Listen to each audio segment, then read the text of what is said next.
Ladies and gentlemen, welcome into another edition of Deportes Nation. Today, we're presenting the Soccer Podcast. I'm Alex Parra. It's always an honor and a pleasure to be part of your day, of your night, of your evening, depending on how and where you might be watching or listening, because this is not only audio, it's also video. Before we get started, there you see him on screen. I welcome my partner in crime, Mr. Victor Araiza. Victor, first of all, good day, good morning, good evening. How are you, sir? Yeah, good.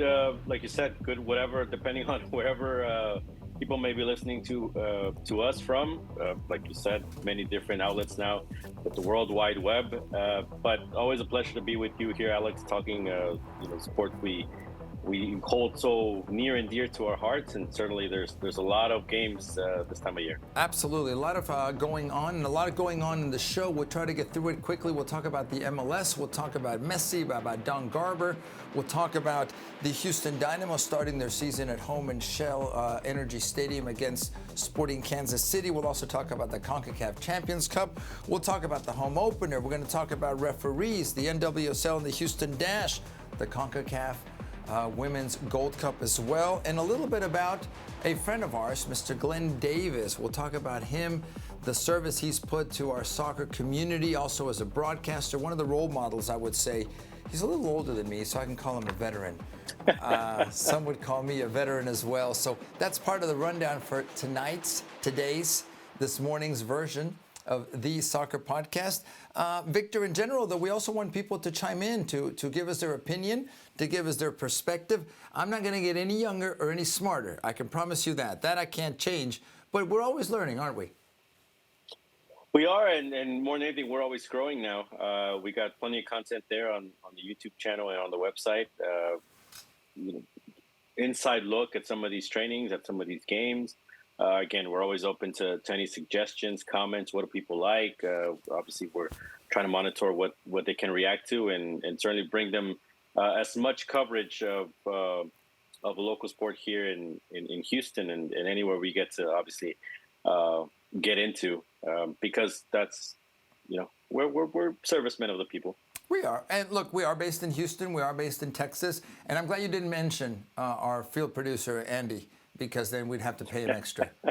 So I think That'd be cut out of my there. Now it's got to come out of mine because I mentioned him. But Andy and the whole PTS Media Group doing a great job. So we're very honored and proud. And yes, part of what we want this year is for you to like and whatever I have to point at and follow and subscribe to all of our social media and our YouTube channels and our website, deportesnation.com, deportesnation.com, however you prefer. So it's always an honor to be with all of you.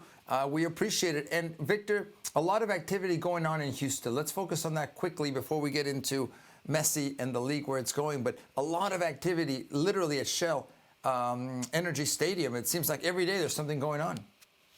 Well, there is actually. I was kind of counting by Wednesday. I would have been at that stadium every day for coverage for Deportes Nation. Between Dynamo games, trainings down at the stadium, Women's Gold Cup. They're keeping us busy down here. So, and the field, by the way, has been impeccable throughout all these games. Probably the same grounds field is going to manage the World Cup pitch over at NRG Stadium. So, again, different types of atmospheres, right? Certainly, the women's game is something that's growing with the CONCACAF Women's Gold Cup. The Dynamo, in the start of their MLS season, we got to see, maybe what the team's going to look like now with some of the injuries that they have. And certainly the Champions Cup, quick test here with St. Louis. And, Victor, it's funny. You mentioned CONCACAF, and there's still people that don't know what CONCACAF means. And, of course, it's the regional federation, if you will, similar to CONMEBOL, similar to UEFA. It's the regional organization under FIFA, right? Right, the governing body. The governing body, if you will. Again, under another governing body, which is FIFA. So some of us know the stories of Jack Warner, right, and others. Who was the former U.S. rep?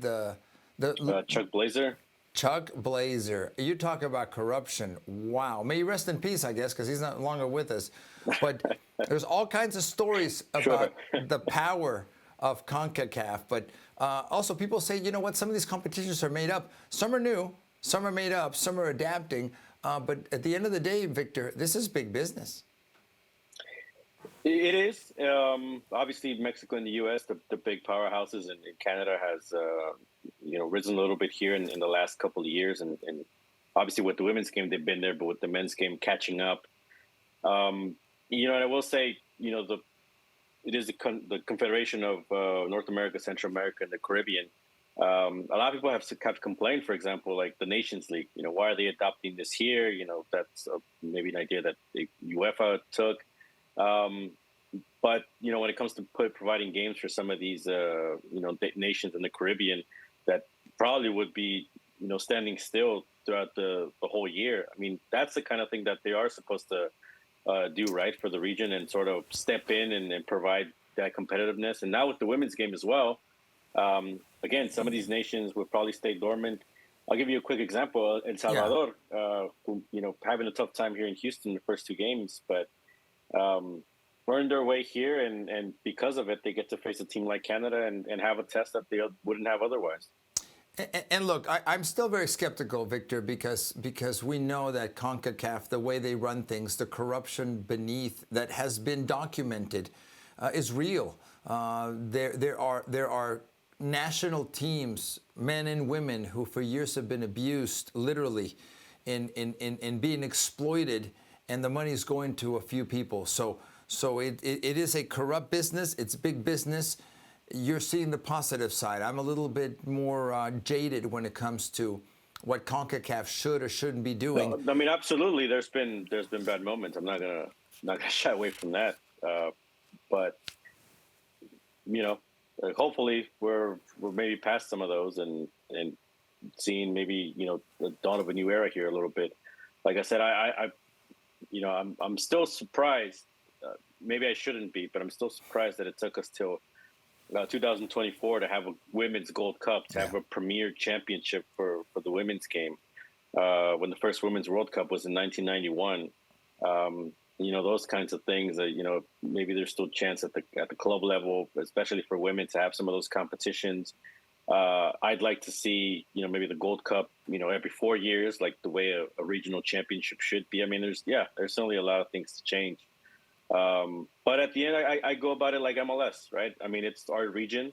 It's the one that belongs to us. And who but us to ask them to be better and provide, journalism behind it or the coverage behind it, hopefully, to provide that insight. Look, I think it's come a long way, certainly on the women's side. Can it get better? Absolutely. And I think it's incumbent on us, on the journalism side, on the just pure soccer side, to expect more from this entity that is known as CONCACAF. So we'll talk a little bit more about the two competitions that are now going on, two of several rather, organized by CONCACAF. On the men's side, the Champions Cup. On the women's side, the Women's Gold Cup. So a lot of activity going on. But Victor, why don't we kick off literally a little bit here with what's going on in the MLS, and in particular, pretty much every time we're talking about the MLS these days, we're talking about the one and only Messi. That's the story of the moment. And look, he's only going to be here for a limited time, right? Obviously, this season, we expect him to play the full year. He's one of the Miami, because of him and because of, obviously, Luis Suarez and some of the other stars that they have, but namely because of Messi, are the odds-on favorite to win the league, make it to the playoffs and win the championship. We mentioned this, I think, here last week, over the current champions, Columbus Crew, sure, over LAFC, who were the runners-up. And I think, when we're starting to see, obviously, we saw a little bit in the Leagues Cup, but what Messi can do in this league, why shouldn't they be considered the favorites? And I like it because it raises the creativity level, right? I mean, you see some of these plays that just, he's done throughout his career, but now here in MLS, there was the play over the Salt Lake defender that almost, became a viral goal. There was, the goal here against the LA Galaxy. Obviously, the jerseys we're starting to see all around MLS. I think, like anything, there's pros and cons. We can focus on is it hard to get a ticket into one of these games? Is it are fans being overpriced? But, at the end, hopefully it's bringing more eyeballs and more than anything, more discussion to this league, which is what it's needed for a long, long time. Well, there's a couple of things, Victor. Number one, where's the balance, right? It's Messi, Messi, Messi, Messi. And for the casual fan, the casual sports fan, or the sports fan that casually would follow soccer, they may only go to the match where Messi and Miami are present in their market. That may be as close as someone can get will get to the MLS. By the same token, you have to remember there's other teams, there's other franchises, there's other stories to be told. And actually, just recently, the commissioner of MLS, Don Garber, had some words about the coverage relative to Messi, right? That's right. Did an interview with the Sports Business Journal, and one of the quotes came out of there. And I'll read it to you because I think it's, maybe he's getting some flack from some of these owners. Hey, where's the love for the rest of the league, right? Because, for example, as a follow-up to this, before this Galaxy game, there was a media scrum. He was sort of asked the same question, the impact of Messi and how they can continue that after he's gone. Right. And he replies with saying, well, I just came from Charlotte. They had 65,000 fans and there was no Messi there, right? Try to make it seem it's not all Messi. I do want to read this quote. And again, Sports Business Journal, this question was, how's the league looking to capitalize on Messi's star power in his first full season in MLS? I'm skipping to the fourth paragraph here of this answer, so I'm not going to read the entire thing. But basically, here's what riled people up, right? Garber said, I think it's easy and somewhat lazy for reporters to just write about Messi. It's like writing about Taylor Swift. There's so much more here that I think people need to recognize. Lionel Messi helped take our league to new heights, but this league, before Messi was signed last year, had a trajectory of record attendance and innovation with Apple and our Leagues Cup partnership. Mentions the Rose Bowl game in LA this summer, Galaxy LAFC, which they had last year was a sellout, and they're gonna where they're expecting it to have that again. So I'll skip a little bit further. We all need to remember that Messi helped take this league to new heights and give us momentum on a trajectory that was established in the years leading up to building a league that Messi would want to be a part of. So that's sort of the big part of the quote. But again, why call it lazy, right? Because it's well, first of all, why bring Taylor Swift into this? The Swifties are going to be up in arms about this. That's Are you a Swiftie? I'm not, but my daughter's a Swiftie. So just so you know, I'm in a family where the Swiftness is everywhere. And by the way, talking about big business, CONCACAF. Wow, that's big business. Those tickets and selling out huge stadiums. Wow, maybe Garber's intentionally mentioning the names so that the next boyfriend can be an MLS player. Did I just say that? There you go. No, and they've had celebrities. They've had the celebrity crossover with all the Miami games. Sure. Now this game in LA. I do think for the commissioner to sort of, and maybe he's talking about the general sports media that never covers MLS, that is just covering it for Messi. And sure, there are other stories, and I'm sure. Or hopefully in some local markets, they'll take it further from that, right? And say, hey, well, there's a local MLS team here. Let's talk about them. But there have been journalists that have been covering this league for a long, long time with very little pay. I would say some, none at all, just driven out of passion. And they have told stories from this league year in and year out to sort of just say that all the narrative is on Messi. It's sort of ironic and it's hypocritical for the league to say when they got a full section up on the website, a newsletter dedicated to Messi. They're the ones leading the charge in this Messi coverage 24/7. If I'm understanding the quote correctly, attributed to Don Garber, yes, it's hypocrisy. On the one hand, you're saying it's lazy. All you're doing as a league is feeding Messi this, Messi that, Messi here, Messi there, more and more Messi. It's not like the league is trying to push anything else, another narrative. What's going on with Apple TV in year number 2? It's still about the Messi behind-the-scenes documentary, exclusive to Apple. And there's nothing wrong with that. I'm not being critical of that, but I'm certainly thinking if Don Garber is saying it's too easy and lazy to do this, well, yeah, because your league is pushing that. So there is some hypocrisy there. And by the same token, he's got to strike a balance because there are other teams in this league other than Miami, even though it seems, and you mentioned this on the competitor side, Victor, they've already predetermined who they want to win the championship this year. And if Messi and company don't do that, that's not going to help the league. The league wants them to win. That's just a fact. And it helps everybody in the league for us to see this right now. 4 points after 2 matches. And a wonderful goal, which we showed you a little bit earlier, to rescue the point out in Los Angeles against the Galaxy.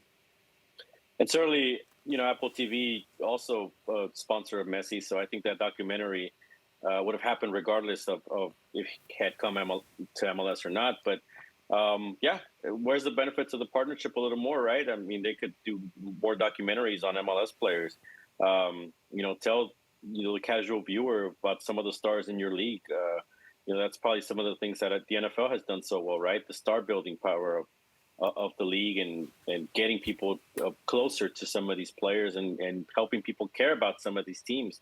I will say this: I think the lazy thing for Don Garber is to just, and obviously there's some strategy to this, but to only do interviews with outlets like the Sports Business Journal, which have no criticism of the league. Take a couple Q&As with some outlets that'll press for a little bit more than just generalized answers, right? I challenged Don Garber to do some of that. We'll have him on the show if he wants to come on, Mr. Don Garber.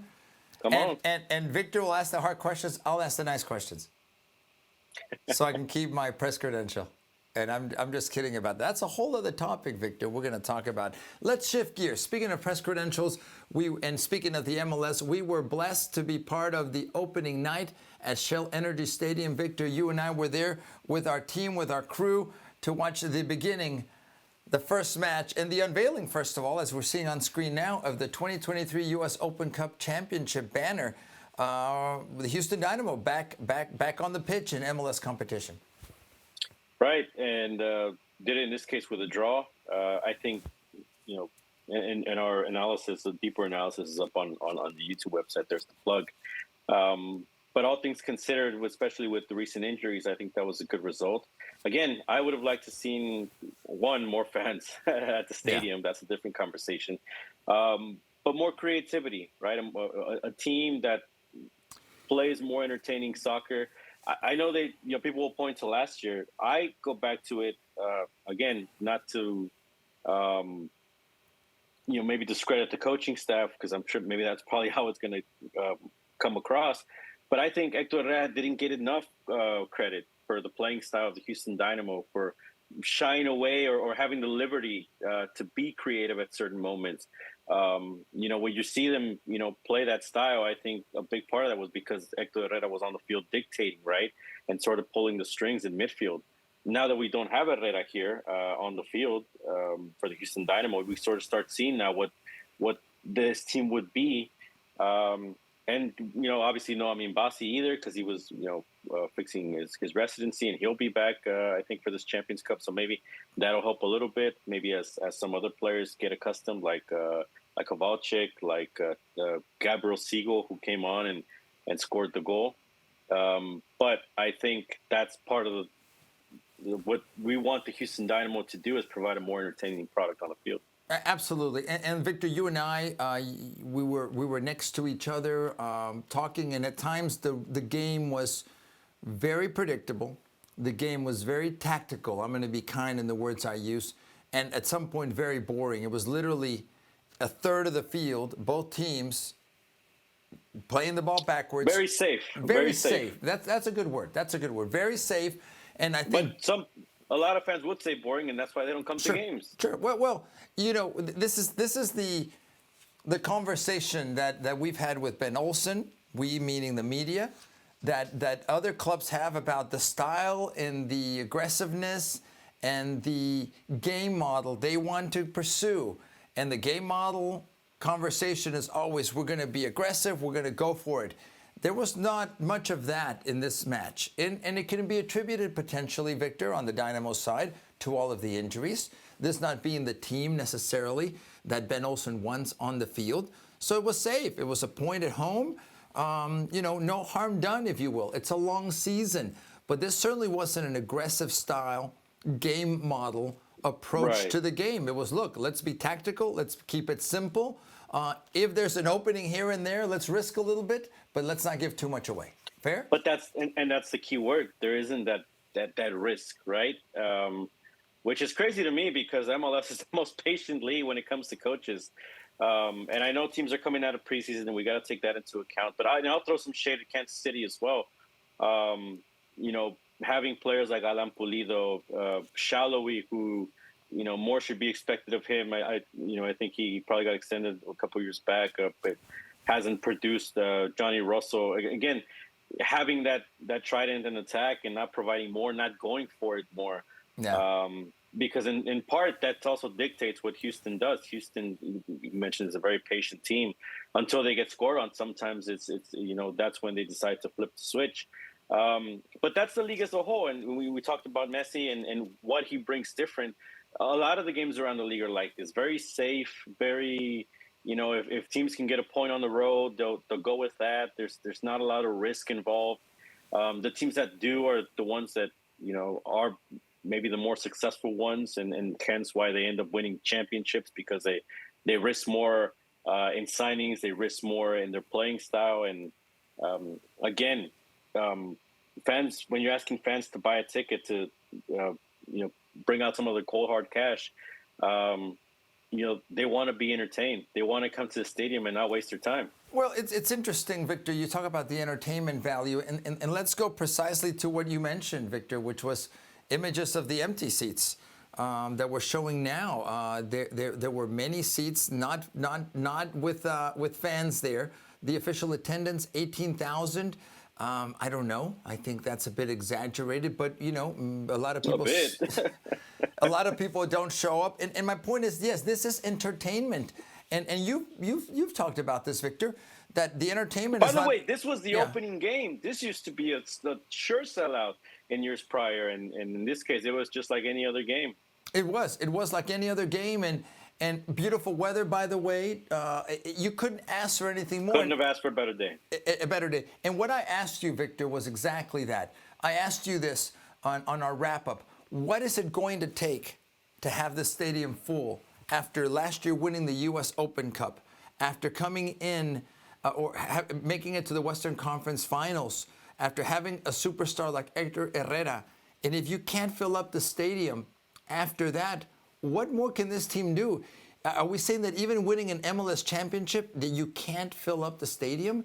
What is not working, Victor? And you and I have talked about this for many years. I'll correct you. They haven't won an MLS championship for years, and I think that's a big correct. part of it. What I was saying though is if they do, you still can't fill up the stadium. So my point is, success on the field does not translate to filling up that stadium. To me, that's clear today. I think if they had a team that could contend for the MLS Cup championship, which I'm going to, I don't think they do now, and I think that was clear last year, because even people can say, well, they got to the Western Conference Final. Well, they hit a wall because they didn't have a team to contend for the MLS Cup, and we can debate, but I think that's part of it. More stars, we've mentioned this, or at least more of an entertainment value on the field. And this isn't just with the current team. This has gone on for years, right? Where it slowly chips away. A lot of it was very reminiscent of the Dominic Kinnear years, the non-championship years, where the most exciting part for fans is standing up for corner kicks, and we saw that on Saturday night, and I think that kind of tells you where the product is. What can the organization, what can the league do in this market, Victor? You and I have been covering this team for many, many years, and I've seen everything, Victor. I've seen promotions. There's a promotion coming up now so that at the next match, people can take their picture, a selfie with trophies that are important to Houston. There's the new jersey that's getting, it's a beautiful jersey. It's got its roots to the hip-hop community. I've seen everything, Victor. I've seen an approach to the Central American market for many years. I've seen an approach, finally, to the Mexican market. I was still impressed when Héctor Herrera was announced that the majority of that press conference was in Spanish versus English. We're going to talk about this in a little while, Victor. This is morphing. This is changing. It's not old people like me anymore. It's your generation and younger. And I get it. There's got to be a way to find a way beyond the soccer to entertain people. Is it stronger Wi-Fi? Is it gambling? Is it gambling? Do we need to be able to gamble in the seats? You know that's coming. Well, that ain't going to happen in the state of Texas. So. Well, it's coming. It's coming. No, eventually Abbott and company will find a way to tax it. I'm not sure, Victor. It's going to happen. You know why? Because the leagues and the teams want it. And that's another conversation for another day. But meaning, does this need to be like a video game? Oh, by the way, and someone's on the field kicking the ball around. Go ahead. Right. No, I think you mentioned a lot of stuff that, they are leaning to. This is stuff they promote. It's going to be Houston Sports Night. I think they might have the Astros World Series trophy out there. But, everything you mentioned, that should give you the answer right there. It has nothing to do with the on-field product. If you need an Astros World Series trophy to draw fans to the stadium, then you're going to be out of luck when that trophy's not there the week after. I mean, that's what I'm talking about. Everything is always, the new seats on the sidelines, the new seats in the East Club, the new show Sports Deck, the new this or that. It's never about the product on the field. Very little is it, right? I think Héctor Herrera was probably the biggest upgrade this team got. And that's sort of where the investment on the field from Ted Siegel, and I know I'm going to get criticized for this, but it's the truth. Everything else isn't any different from the type of signings the Houston Dynamo of the past would make. To be seen, but from what I see, Ted Siegel is proving to be a more spending version of Gabriel Brenner. It's taking care of an investment, a little bit smarter, and trying to make some money off the stadium and renovating a lot of stuff into, again, areas that could make more money. But again, where is the attention to the product on the field? Where is the proactiveness? And it is a lot of filibuster. That's one thing that, and it was going to naturally come when Ben Olsen was hired. And we've heard it here in this preseason where they say the right things. Olsen said the right things about, they're frustrated too. Be patient with the signings, all this kind of stuff. But at what point are fans going to wait around until you finally make a move? And there's a lot of things they can do. I'll mention one real quick one, too. I've mentioned it. Stop being disingenuous, right? It's fine to acknowledge the product for what it is sometimes. I see these advertisements for this game coming up, the New York Red Bulls, and it has a tag on it. It says, tickets going fast. Why? Why do you add that tagline when people can see, and when people see that it doesn't get filled up? I mean, those are the little things that add up that hurt the organization. And I say it down here in the South, and especially in Texas, more so than any other part of the United States. And this is why it's important to have people that know the market locally. I think we can take lying and we can take apologies, but people don't like BS. And at that point, you don't come back. Well, a couple of things. A lot said there, and I'm not here to defend Mr. Ted Siegel. I think him coming in as an owner has changed things, and change was necessary. Well, absolutely. Change was necessary, and for the better. The team that performed last season, Victor, has been the best team in nearly a decade. In wins, in playing attractive football, but by the same token, all that said, Victor, it's also, I'm finding myself in a generational transition when it comes to the sport, and specifically with the Dynamo. You've seen what's happened in the past before with the Brenner, Kennedy, Mr.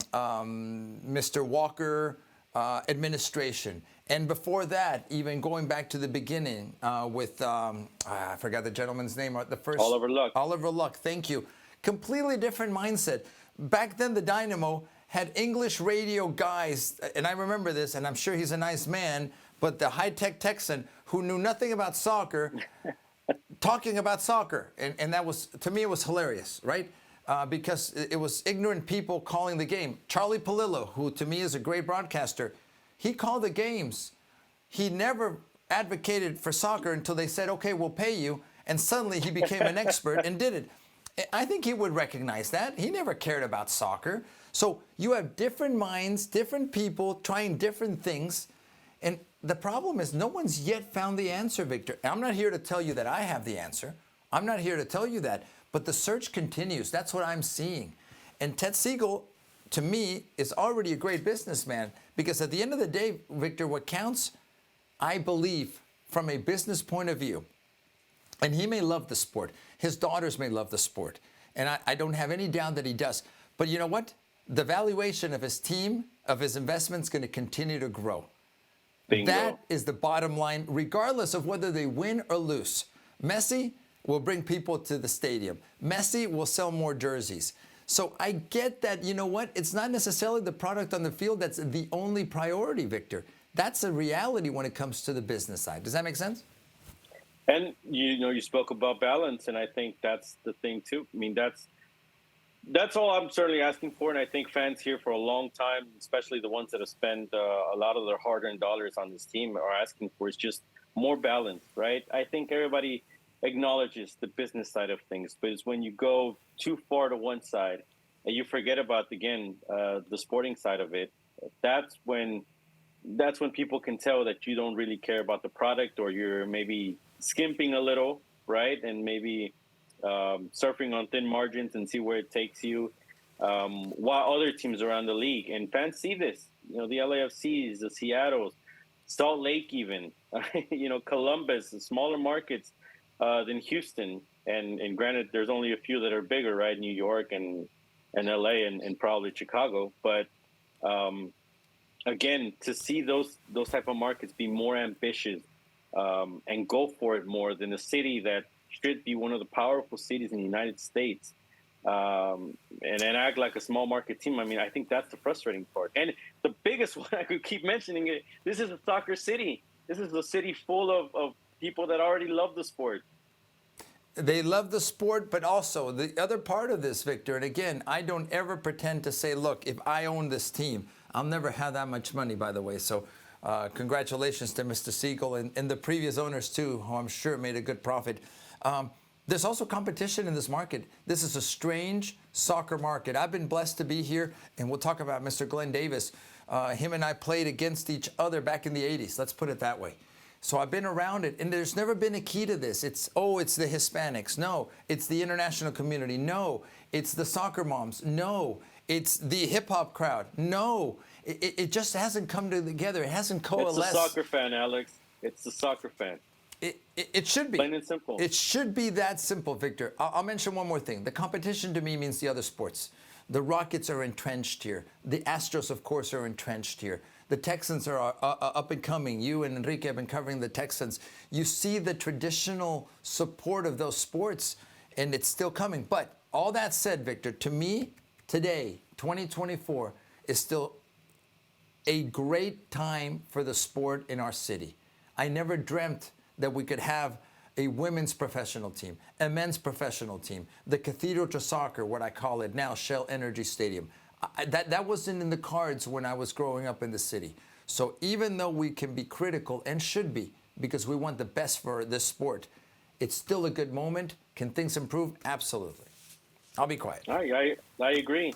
But I think, again, just some things remain so simple, right? The Texans, you know what, Alex? The Texans cater to football fans. The Astros cater to baseball fans. The Rockets, who do they market to? Basketball fans. Sure. Why does it have to be any different for the Houston Dynamo? And without apology. Without apology. And the dash, because again, we keep that. It just kind of keeps being a side note. Again, we all want what's best for the sport here. Victor, there are hundreds of thousands of kids that play soccer in this city. I am blessed to live this every day. They need role models. They need heroes. To me, part of what the organization should do, and I know they're not asking for my advice, is seek out that crowd and get into a game or two. Find a way to be more interactive. You've said this, Victor, at the community level. Have players show up at their training, at their games. On weekends, you can go to any major park that has soccer installations, and it's packed full of people. You can make it happen there. Maybe they've tried. Maybe they haven't, Victor. I don't know that. But I do know that there's still a lot of potential to be had. Victor, we have to keep moving on here, and I wanted to continue now a little bit about what we saw this past Saturday was the referees, focusing on the referees right now that are not the regulars, if you will. They're the reserves because of the ongoing dispute with the pro referees. And they didn't call a bad match. We talked about this in our post. But, you know, at moments, they seem a little lost. Not if you compare it to the regular referees, I feel. Very little difference. But, I mean, in all honesty, just an offside goal in the Houston game, right? I think that sort of stuff is frustrating. I still think, you know, even with the regular referees, we've still seen those kinds of errors. So I don't know. Again, I'm there with you. You know, if we're comparing and maybe we're nitpicking, I mean, sure. You know, maybe we can say, you know, these refs, they're not off to the great start, right? And certainly all the games this weekend, you know, there's criticism in the LA Galaxy Miami game. Certainly, some of the other games around this weekend. Just again, to me, the biggest thing is how are you going to get taken seriously as a league when you don't have these things in order? That's what it comes down, plain and simple, and that's something they got to figure out. So let me give you my opinion on this entire referee situation. And I mentioned this to you, Victor. I have been a referee at the high school level, at the club level, certainly not at the professional level. This is not an easy gig. It's not an easy way to certainly earn a living, because most of us are part-timers. Most of us are really giving back to the sport. My personal story is just that, Victor. I had an epiphany one day because I berated an AR. I was awful as a player. I was awful as a coach until I realized, well into my 40s, that, you know what, this isn't the way to treat people, period. And we have allowed the soccer culture to abuse referees. I'm going to use that. We currently have a crisis of the youth side because there's not enough referees, and certainly not enough even qualified referees. My point is, we need referees, ladies and gentlemen. We need to realize that without referees, who's going to call the match? Ben Olsen's going to call a penalty kick or a foul? Peter Vermees is going to say, no, that's offside. At least he can complain to himself. Exactly. This is a necessary part. And mark my words, people have said it's a necessary evil. No, it's not an evil. We need to change our mindset about what referees do and what they bring. In a way, I see them as police, because they're enforcer of the rules, of the laws. Do we like them? No. But without them, there would be chaos. So we need to give that context, number one. Second, Victor, if Messi can get a contract like he got, and he's got a deal with amateur referees, you're right, the league is not prepared. The league is not ready to have Messi here. The least they can do is have professional human beings that are focused on this job so they can be better and the league can be better. Which means you have to pay them. It means you have to pay them, period. And to play these games with the referees, I get it. It's a negotiation. But, Victor, eventually this is going to get people up in arms in the league, players and coaches. I'll take it one further, and I've always kind of said this. Theoretically, there should be enough or good enough referees across the entire United States to be able to have a good force of referees at the professional level. Granted, we have obviously not just MLS, but, you know, the USL, the National Women's Soccer League, you know, but even if it takes you important referees, right, bring over some of the best. I think, you know, that should be explored if need be. But I agree with you. I mean, and I'm not going to pretend to be as educated in what the fight is other than just, you know, the general review of the referees want more money, and MLS certainly doesn't think that they're worth what they're asking for. Otherwise, we'd have an agreement by now. But I agree. I mean, they got to get it together. And to me, it's not a good look for MLS to be in this situation. I know the NFL was sort of in this a few years back, and they took it as long as they could into the season until they had an embarrassing moment. And I don't know if that's what MLS is waiting for to happen here, an embarrassing call, an amateurish call to, you know, be coerced, right, by media pressure or by social media pressure into making a decision. And by the way, Victor. Hopefully it gets resolved soon. Well, and by the way, I asked Coach Ben Olsen in the post-game interview exactly about the referees. He told me a couple of things, told us, I wasn't the only one there, but I asked a question. He said, look, number one, they called a good game. He was not critical of the match officials for the match versus Sporting Kansas City. Number two, he says, look, we go out and play. And he says the league has been good in informing us of what's going on. He was very positive about who they have to deal with, meaning teams, as referees. And he also acknowledged the importance of the referees for the game, which to me was huge. How many times in the past, I should say, Victor, have we heard from coaches, from technical directors, from profes, that the evil person, the reason they lost the game was because of the referees? That may or may not be true, but it's usually the easy way out through all to the footage criticize. last year. Olsen's been one of the biggest voices in that sense, and I mean we could pull the footage together of all the complaints we had last year, and which was why the ironic thing to me that he sort of praised referees on this occasion. He was very reasonable, right. And my point, Victor, is you really have no choice, because complaining about substitute referees and berating them, what kind of look is that? Yeah, who else are you going to get? Exactly. What is the option? You're down to nobody at that point. What is the option? Look, we live it at the youth level, Victor. I go back to this. We have professional coaches that are being paid and compensated, and you basically have amateur referees that are making minimum wage. How can you expect the game to develop and grow if you don't take care of that piece of it? So I thought it was crazy. One time you told me, we were at a game doing coverage, and you explained to me the system of two referees and I thought it was crazy. I mean, when Victor, you can pay three refs. Victor, well, because there aren't enough, number one, because nobody wants the headache. Victor, I've had to run a varsity boys game by myself. But you see all these clubs and you see all the sponsorship on the side, and you can't pay refs. What is $100 a game? The culture, Victor, says that referees are evil, that referees are bad, that moms and dads and coaches and players should yell at the referee from the moment you step on the field. That has to change. So when you have that mindset, Victor, every year, and I'll stop with this because there's a whole story we need to do on this. Every year, Victor, I see a 16, 17-year-old young man and young woman, young person, who is crying and shaking at the end of a game because they just got berated by someone, be it a coach, be it a fan, be it a player. They go to their car crying and they never come back. This happens over and over and over again. So just a lesson, we have to change. There is no choice about this. The referees are not the problem. It's our soccer culture that's allowed it to get to this point. So a lot to talk about there. And maybe we went off beyond, but Victor, I think it's time to start facing the reality, because there's just not enough referees, period, and less of it qualified. I'll let you have the last word on refs. I couldn't have said it better. There's got to be less abuse for referees, and again, hopefully the situation gets resolved, because it's, like you mentioned, they're an important element of the game. Just like we needed fans in the stands, and we felt their absence during COVID. Just like we need coaches, just like we need players, we need referees. Absolutely, we do. So let's shift gears, Victor, and why don't we talk a little bit about the Houston Dash?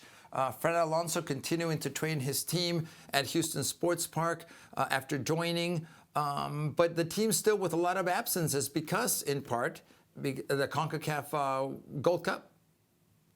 That's right, and some of these friendlies, behind closed doors, so there's not, I know they faced the University of Texas over the weekend, but the NWSL season, I mean, not too far from us, right? Here, coming in close, and we'll start to see some of the first images and some of the first impressions from this team. And how do you see that, Victor? I did see there were some fans at the Dash versus UT Longhorn matchup at Houston Sports Park. Yeah, I think, but like they're like that. Season ticket holders. I mean, I think that was an exclusive invitation.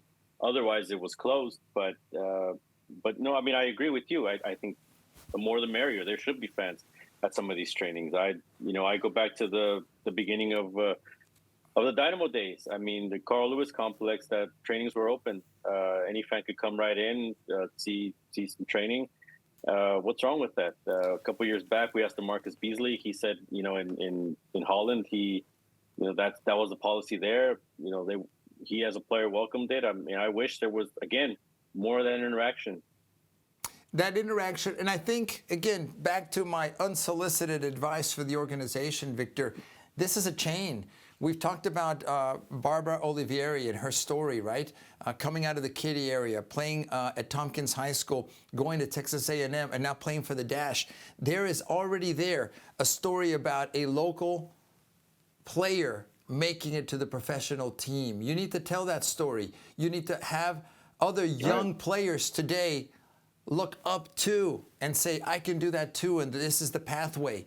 That term that so many people try to pitch and so many people think they know how to get through the pathway. But telling those stories is important. Talking about those things is important. And again, Victor, it's this balance. We're going to talk about that throughout our coverage. It's the product on the field, but you also have to entertain people and get them to that stadium.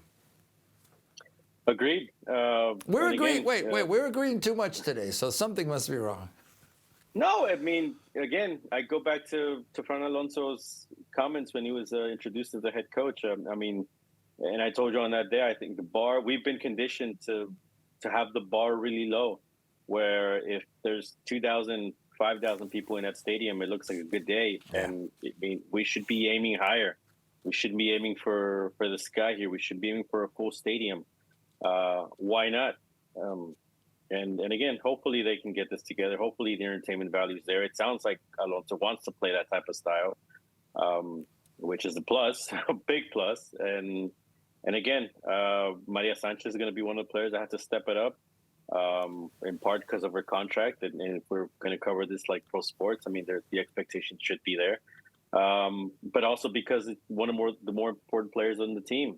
Diana Ordóñez, who got to score here in the Gold Cup games, but again, the club, however you might want to see it, sort of went all in on her as a forward. I mean, even if it was under a different coach in Sam Lady, because they had Ebony Salmon, who had just come off a great season the year before, and then made a transition to Ordóñez.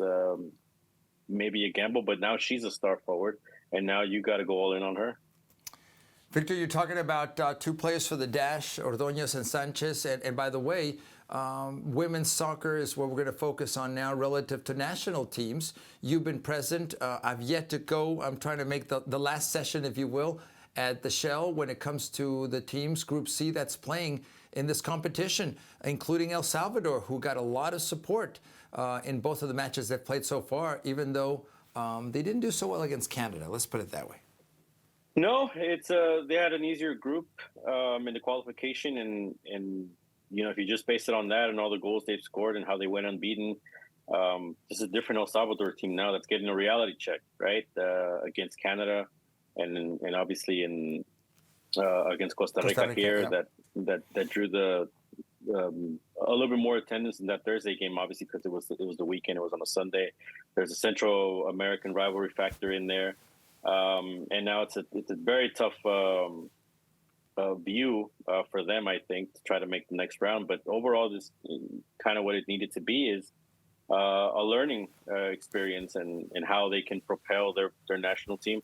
The El Salvador fans, and again, if this doesn't tell you about the market that you have here in Houston, they salvaged this group, because I think without them, these would have been a very empty Shell Energy Stadium.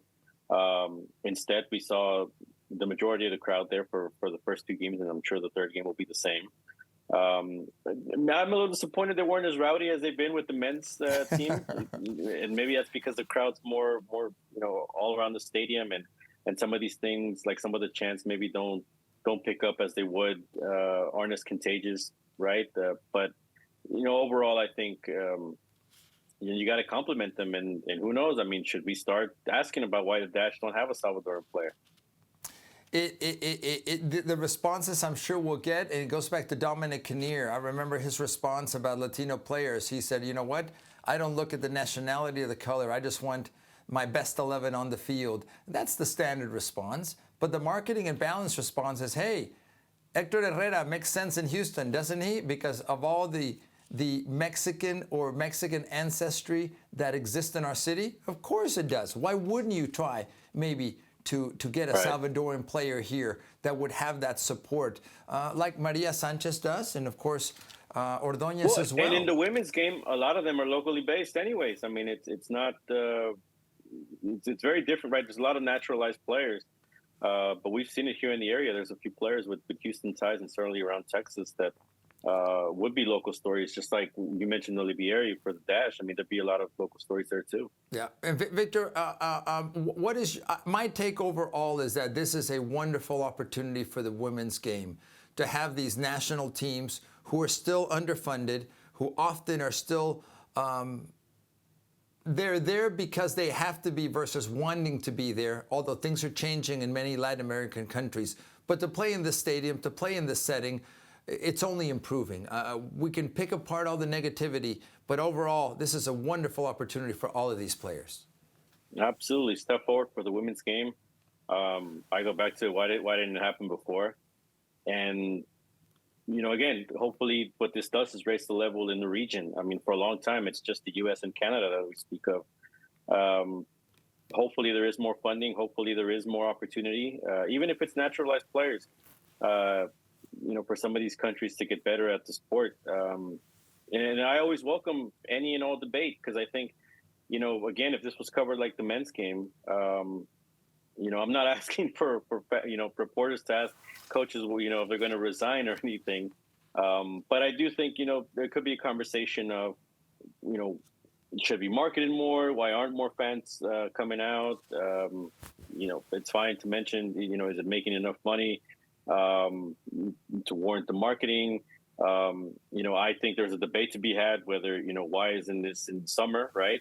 We see the Women's World Cup in the summer. We've seen some, you know, the Women's Euro in the summer. You know, should this have been a tournament that had that importance over the summer?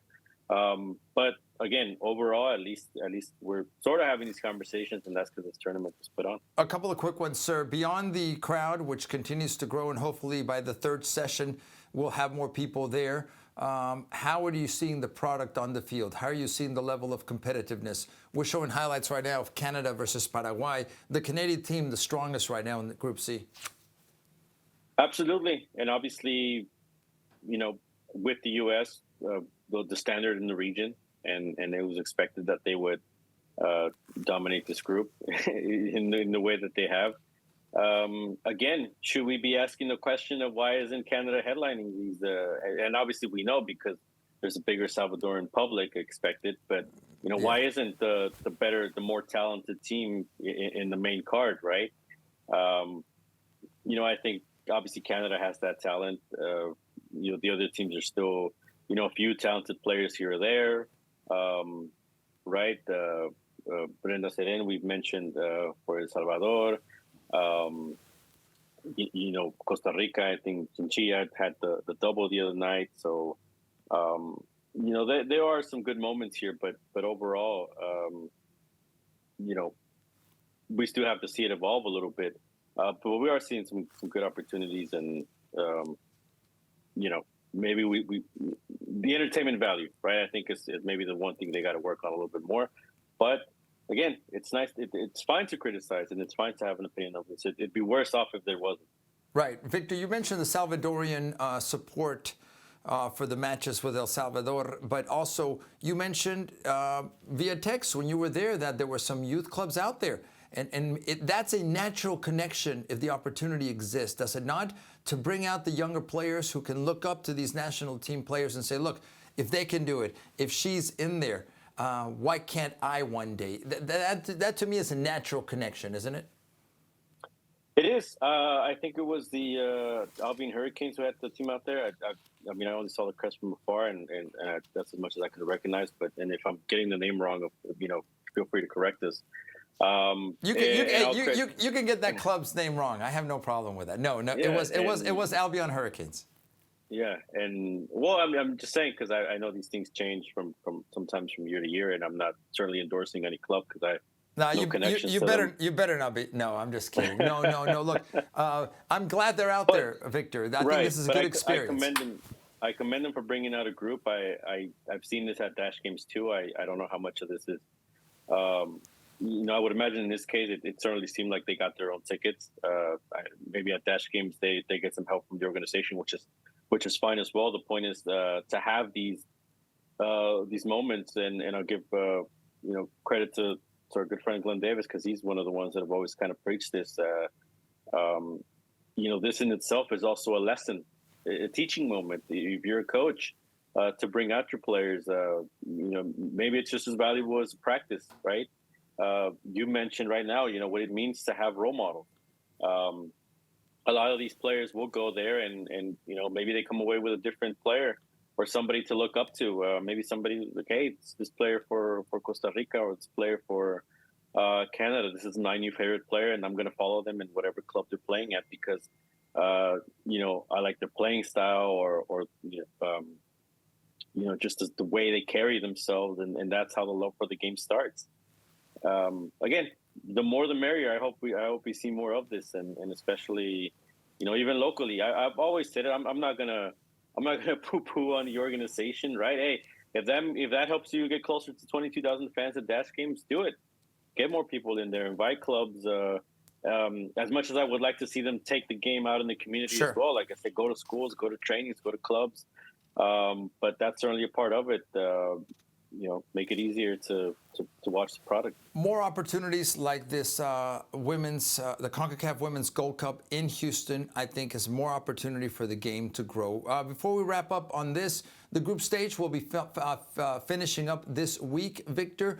Group C is the one that's playing here at Shell Energy Stadium. I believe Canada should be one of the teams, and maybe Costa Rica potentially coming through? Yeah, Canada's through to the next round, and, barring a disaster, they're probably going to have the best numbers overall, so they'll probably get the weakest team in the quarterfinals, the next round of the knockout stage, and that's all going to happen over in California. But yeah, Costa Rica should probably advance the way they're set up. I mean, even if they advance as the one of the two best place third place teams. Because it's not just the top two, but it's also of the three third place teams, the best two go through. Who do you see? Paraguay certainly has an opportunity as well, so that's another one. And El Salvador needs a couple prayers there. They're going to have to win, and depending on some of these other results before, certainly they're going to have to score a lot of goals to even have a chance. But they need some results to go their way. Good luck with that one. Group B, who do you see coming out? Brazil looks like they're through already. Brazil's into the next round, and obviously the games are tomorrow from when we're recording, but it looks like Colombia's going through as well, which is a different flavor to this. It's not just CONCACAF nations. In this case, in this case, obviously for the South American team, and so that'll add something to it. But obviously, I would think the U.S. and certainly Canada are among the favorites to win. And USA and Mexico coming out of Group A more than likely, although they do have to face each other in the third game. As we record, actually, they're playing this evening, so we'll see how that goes. But again, a positive in seeing the CONCACAF Women's Gold Cup in our city of Houston, and certainly in the United States. Victor, let's shift gears, if you don't mind, from the international game back to local, and to talk about, to me, a gentleman that has been a role model for many years in the soccer world, and that's Glenn Davis. First of all, talk to us about Glenn Davis from your perspective before we get into maybe where he currently is relative to the MLS. Call the games for the Houston Dynamo on, I believe this is a virtual feed is what they're calling it.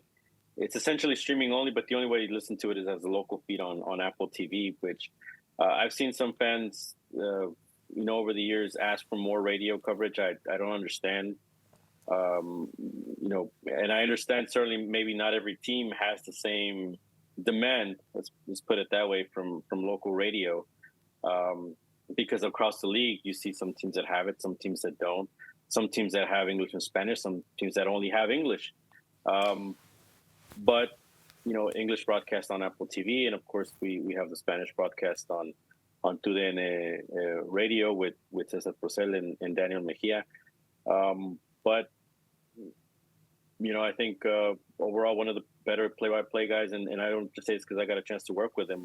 Even before I got a chance to work with him, just to me one of the better voices around the league, and a guy with deep ties to the community. I don't understand. It still baffles me why the Houston Dynamo don't utilize him more in the community, but maybe that's better for him and the community to not.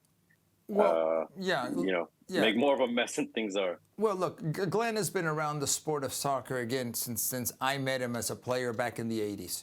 So we knew of each other. We played against each other back in those days. And I know that he's been dedicated to the sport. He's been dedicated to the sport when it comes to the broadcast side. He's been a coach. He's really, to me, the epitome of Houston soccer. So I am personally grateful to him for what he's done for the sport. Where I now find myself, though, Victor, and I go back to this phrase that I've been using, in a generational transition. Everything has its beginning and its end. And I'm seeing now, first of all, look at where we are with media in general, Victor. The traditional radio, terrestrial radio, as I call it, to me is disappearing. Now it's streaming. Now it's other ways for the certainly younger generation through the smartphones that I'm holding up here, right, to get their entertainment, to get what it is that they're looking for. So the traditional ways are disappearing, and we have to find new ways to present this. What's put a wrinkle in all of this, of course, we used to be, I was one of the broadcasters on the TV side, on the Spanish language side. That disappeared because of Apple. Nothing against that. To me, that's progress.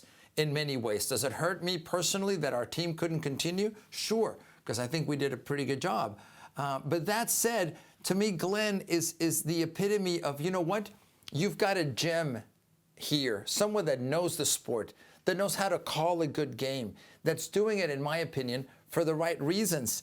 But I also see, Victor, that there's a new generation that's coming in. And I'm not saying this to be hurtful, that maybe is looking for something different, or maybe has no idea who Mr. Glenn Davis is, what he's meant for the city as far as Houston, as the sport, and where does that go? So back to the word of how do you create that balance?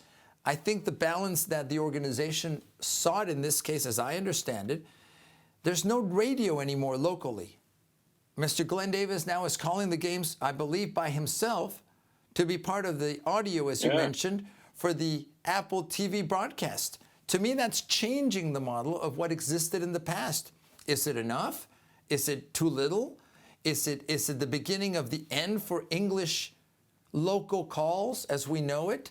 What will happen to Spanish? I don't pretend to have the answers, Victor, but I am seeing, again, a change in the way things were to where they're eventually going. Does that make sense? I think the change here is the approach of the organization, because you're right, things evolve and things change. But whatever you may think of local radio, and obviously I'm not just speaking to you, I'm speaking to our listeners, our viewers on YouTube. All three of them, your mom, my mom. Yeah, all three of them. Whatever you may think of local radio, it's still a big sector of the market. There's still a big piece of the pie there to be collected. To not even be present, I think is a mistake. Okay, but wait, I'm gonna interrupt you, and I hate to be rude, Victor, but if you have a limited or a finite budget, which is the reality, okay, that's the truth.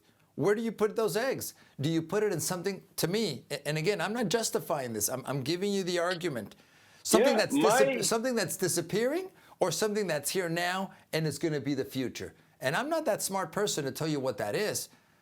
Where I would disagree with you, sir, is that I think terrestrial radio is disappearing. And we may not want to know that. My children don't listen to radio, Victor. That's the next generation. They don't watch local news. They do streaming and smartphone stuff.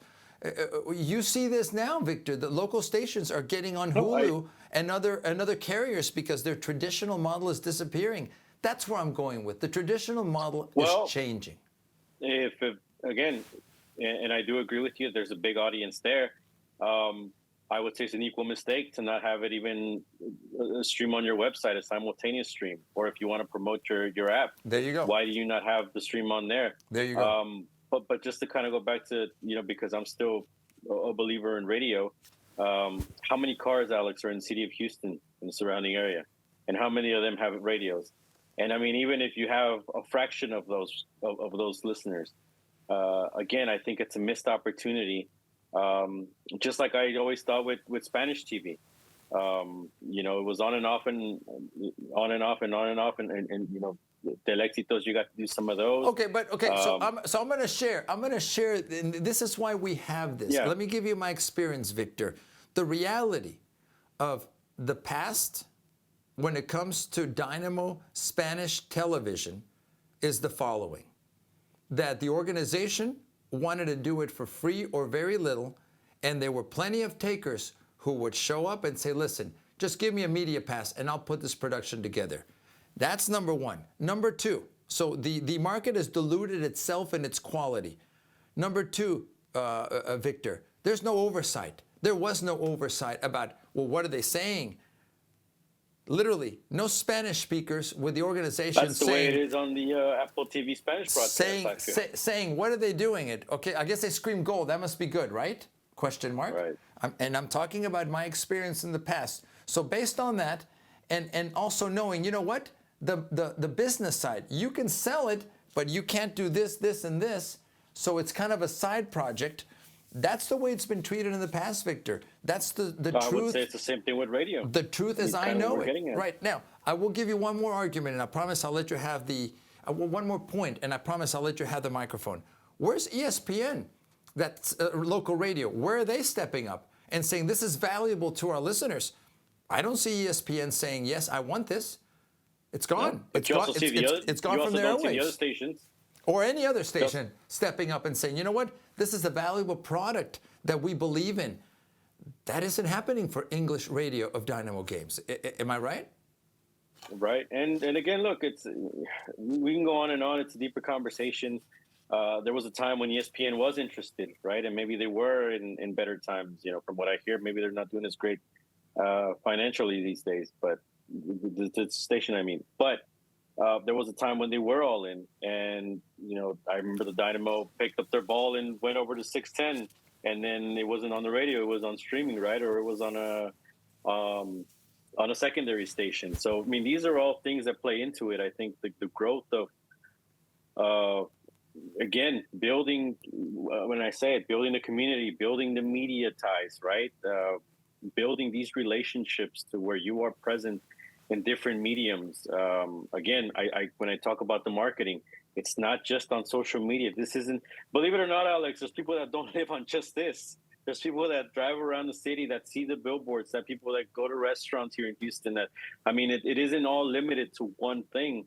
And I think the same thing here with media. To just go one way is a mistake, especially when you're a team that isn't filling up the stadium and isn't creating that impact that you supposedly want to make in the community. Victor, I'm convinced that the more outlets that televise, that broadcast games can only be good for the sport. In particular, the Dynamo Dash organization, to me, they need more media coverage, English, Spanish, whatever other language, and also the games. They should be broadcast more so that people have access to them. That's, I think, one of the negatives of the Apple deal. That exclusivity means, okay, you're going to have a finite number of people that watch you. And are you happy with that? That must be a decision you've made. So to me, reaching, whether it's on a dial on your TV, on your car radio, whether it's on the smartphone, whether it's on cable, whether it's on over the air, to me, you should have it everywhere, in my opinion. More people means more ears, more eyeballs, and it can only increase and improve the quality and following of your product. So I personally, Victor, I'm not happy with the way things are going, transitioning, but I also understand change has to come. And maybe that's where the organization and the MLS in general are. finding new markets, finding new ways to present this. I will tell you, though, something. There's many people, you know this, Victor, the majority of people in this city are Hispanic. Not all of us speak both languages, but many of us have that attachment. That's something to tap into, something that every business, to me, needs to tap into, whether it's in English or Spanish. That's who we are. That's what we live. We are a Houston city. Tap into that. I'm not going to be critical and say, forget other stuff, but tap into that, and I think you've got a business model for years to come. I'll be quiet, Victor. I'll give you the last word.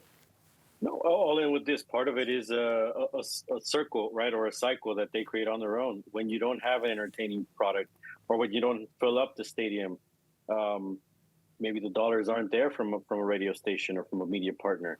I'll compare it. St. Louis was coming into town. Mm-hmm. Obviously, they're an expansion team. They just started. There's a lot of excitement. But they got radio deals in Spanish and English, and I think a big part of that is that buzz, right? Atlanta, all the attendance they've had, and they get the coverage locally from mainstream radio. So we go back to that give and take of if they don't invest in the product, all these other things suffer because of it. It is a cycle in that sense. And I'll say this too. I mean, because I know there's a lot of cost cutting, right? And certainly in this case, right? First we saw it, or whatever happened there with Eddie Robinson, shipped to Bobby Boswell. Now we're just down to Glenn doing the broadcast in English on his own. Having the announcers, having an announcing team gives credibility also to your product. There's a reason, right, why the NFL broadcast, why ESPN pays all this money to get Joe Buck and Troy Aikman, whatever you may think of that team, or why they're always looking for the next best analyst, because it is something that goes hand in hand. They could go cost cutting and say, hey, we'll just pick up somebody starting out and play-by-play man starting out and cost cut and get somebody that's cheaper. But is that going to create the connection with the listener? Is that going to have a credibility in the community? These are all things that have to be considered. And again, maybe their decisions speak for themselves. Victor, we go back to the topic here relative to the broadcast about Glenn Davis. And he does have a connection. He does have credibility. He has a history. I think that's something you should nurture and tap into along with whatever may be next. That to me is the balance. And to be fair, it isn't just limited to radio. This goes to every aspect of the organization. Agreed. Who are your faces in the community? Agreed. Right? Who is your host during games? Who is your stadium voice? All these things, So.